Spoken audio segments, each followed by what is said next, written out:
clean your toaster oven, you will need cream of tartar, dish soap, two-sided sponge, and clean, dry cloth.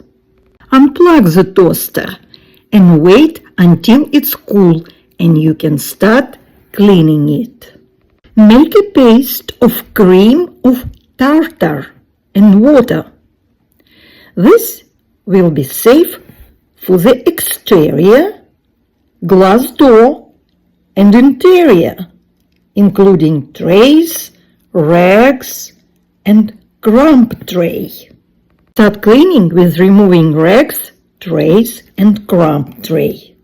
Add the paste to the soft side of your sponge, apply it to the rags, and let them sit in the sink to soak.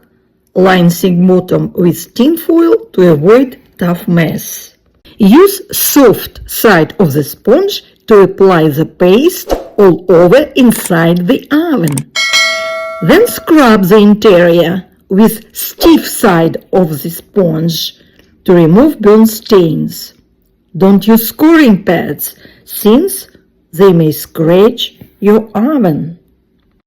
After the interior, start working the same way on the exterior of your toaster oven. Now take wet cloth and wipe down both the interior and exterior. You need to remove the paste completely. Then polish the oven with dry, clean cloth. Finally, clean trays and rags.